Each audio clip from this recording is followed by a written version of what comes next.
जंगल में रहने वाला भील,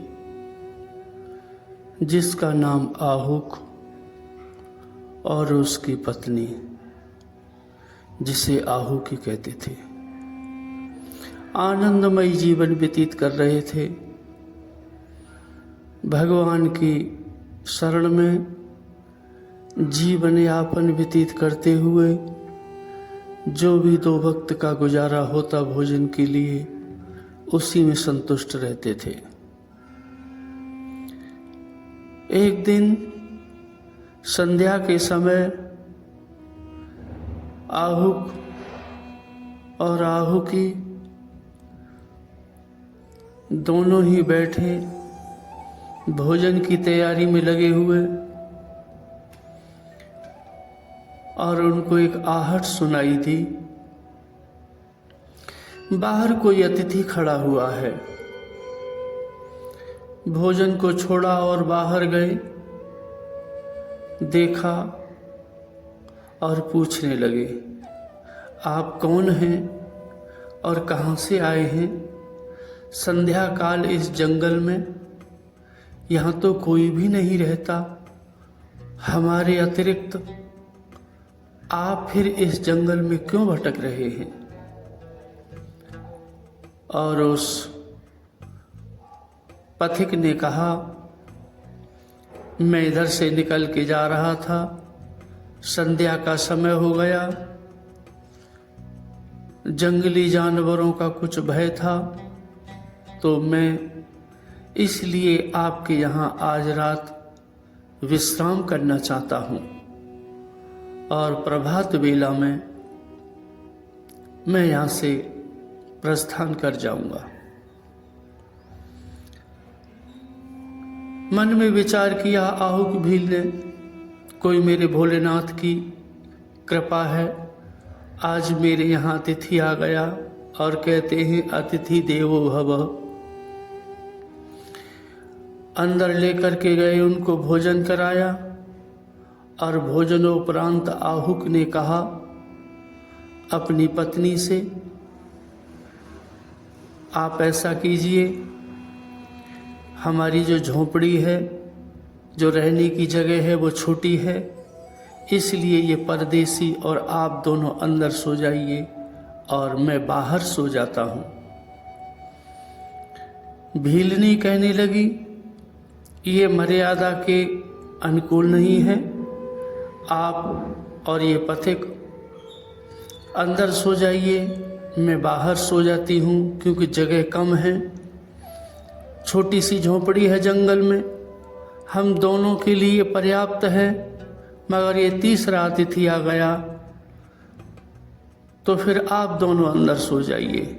भील ने कहा, नहीं, आप स्त्री हैं, मैं पुरुष हूँ, बाहर जंगली जानवर हैं, आपके लिए खतरा है, हम आपको बाहर नहीं सोने देंगे, आप अंदर सोइए, हम बाहर सोते हैं। और जब ऐसा कहा तो भीलनी हाथ जोड़ करके कहने लगी, नहीं पतिदेव, मैं स्त्री हूँ, ये कोई पर पुरुष है परदेसी, ये मर्यादा के अनुकूल नहीं है। आप और परदेसी अंदर शयन कीजिए, मैं बाहर शयन करूँगी। और इस प्रकार जब वाद विवाद चलता रहा, परदेसी ने कहा, भैया मैं बाहर सो जाता हूँ, आप दोनों अंदर सो जाइए। भील ने कहा, नहीं, ये ठीक नहीं है, अतिथि का अपमान है। और भील ने उस आहुकी भीलनी को समझा बुझा करके अंदर सुला दिया, और वो परदेसी भी जो अतिथि था वो भी अंदर शयन करने लगा। रात्रि व्यतीत हुई, प्रभात वेला हुई।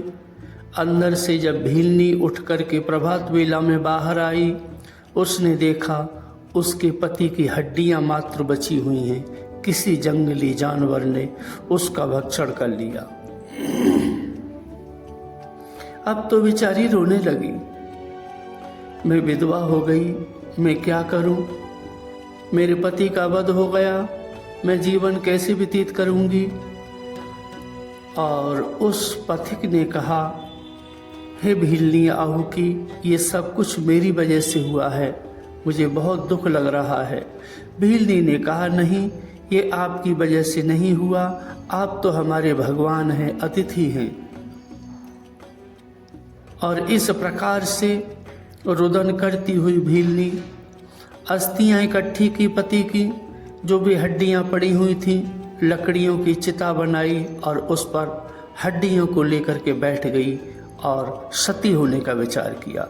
मैं अपने शरीर को जला करके राख कर दूंगी। और जैसे ही उसने स्वतः ही आग लगाई, आग प्रकट हुई।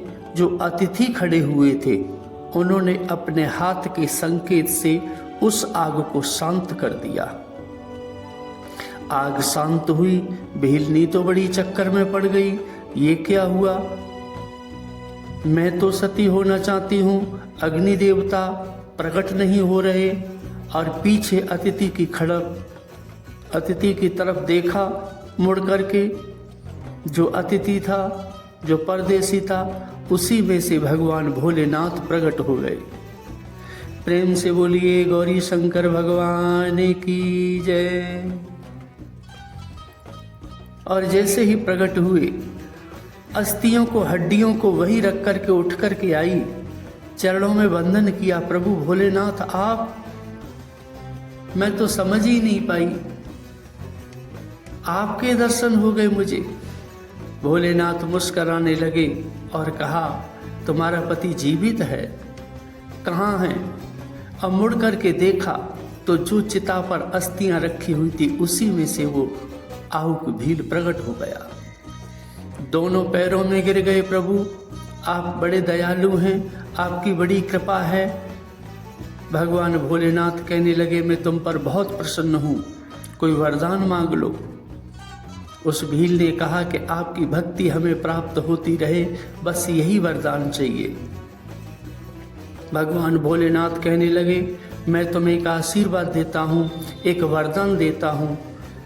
अगले जन्म में आप नरवरगढ़ में अवतार लेंगे, आपका नाम राजा नल होगा। और ये आपकी पत्नी है, ये विदर्भ देश की राजकुमारी होगी।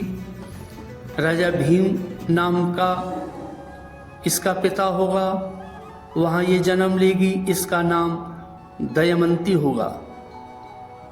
और ये दमयंती और राजा नल, तुम दोनों का जब विवाह होगा तो दमयंती की तरफ से चिट्ठी वितरण काम करना मेरा दायित्व रहेगा। मैं उस वक्त हंस का अवतार लूँगा और हंस का अवतार लेकर के उस विदर्भ देश से नरवरगढ़ के तुम्हारे पास आऊँगा और दमयंती का संदेशा आपको दूंगा। और ऐसा आशीर्वाद देकर के कहा, तुम वीर, साहसी, प्रख्यात और बहुत बड़े धर्मनिष्ठ राजा बनोगे। हे राजा नल, हे दमयंती, मेरी कृपा सदैव तुम्हारे पर रहेगी और सदैव आपके अंदर भक्ति का प्रादुर्भाव होता रहेगा, भक्ति बढ़ती रहेगी। और इतना कहते ही भगवान भोलेनाथ अंतर ध्यान हो गए। प्रेम से बोलिए गौरी शंकर भगवान की जय।